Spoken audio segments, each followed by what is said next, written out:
In front of the training room, he came face to face with Yu Henzheng, a powerful student with 7 chakras, arrogant and overconfident.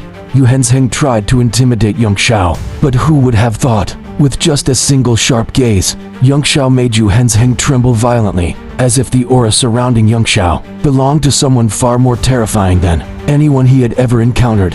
As the clash broke out, Yu Henzheng unleashed his chakra power, but Li Yunxiao remained calm. With a swift and precise strike, he shattered Yu Henzheng's defense and broke his arm.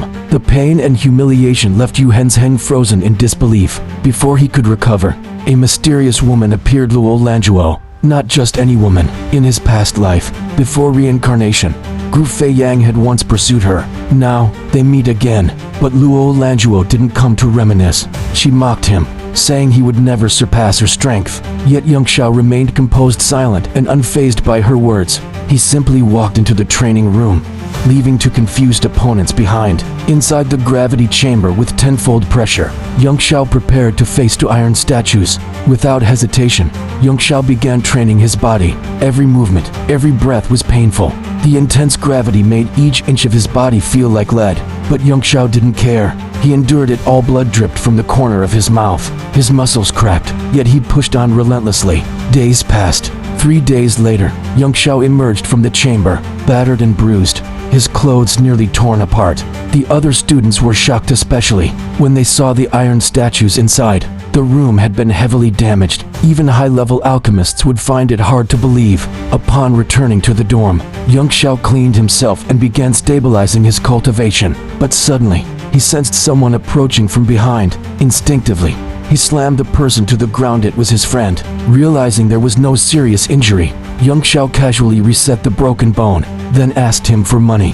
Yes, in true Yunxiao fashion, he needed medicine, but his method was always unique. As the situation settled, a new figure appeared, Lan Fei. His face was full of hatred. He demanded Yunxiao cripple himself as an apology, but Yunxiao only smiled calmly. He stepped forward, and for a moment, Lan Fei felt as if he were facing a god of war.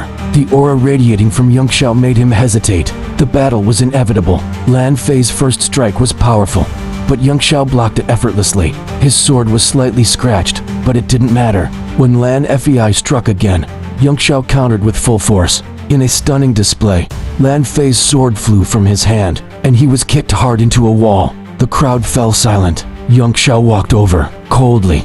He stabbed his sword into the ground right in front of Lan Fei's groin. Lan Fei was terrified, deeply afraid. He begged for mercy. Yunxiao, demanding justice for his friends, asked for compensation.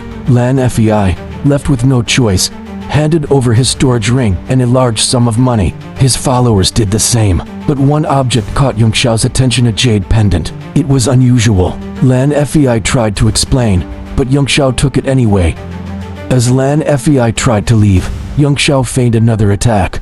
In panic, Lan Fei threw his men forward to shield himself, but it was only Yunxiao's joke. A gesture that showed how far apart their strength truly was. As things settled, another figure arrived, Master Jia Rong. He brought all the materials Yunxiao had requested. Yunxiao accepted them but first ordered Jia Rong to heal his 2 unconscious friends. Though irritated, Jia Rong complied. Finally, Yunxiao handed over the long-awaited prescription. Jia Rong looked at it and froze, shocked. But the surprise didn't stop there. Yunxiao told him, though the recipe could heal his illness, returning to being a true first-grade alchemist would take 50 years. Jia Rong became angry, but before he could leave, Yunxiao added, I can help you recover in 50 days. But of course, Jia Rong was a price he had to become Li Yunxiao's personal servant. Jia Rong, once proud and dignified, now hesitated. But the pressure from Yunxiao's aura was overwhelming. He couldn't say no. At last, he agreed to the deal. Yunxiao gave him a cultivation technique as a start, and as Jia Rong read it, his eyes widened. It was a soul cultivation technique, something only rare practitioners could obtain.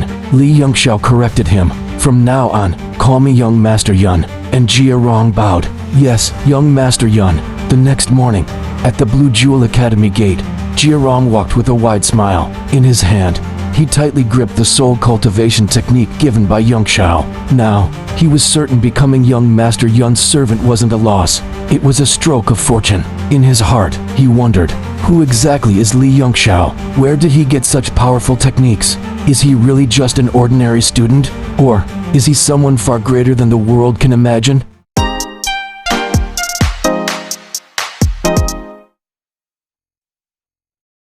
Thanks for watching.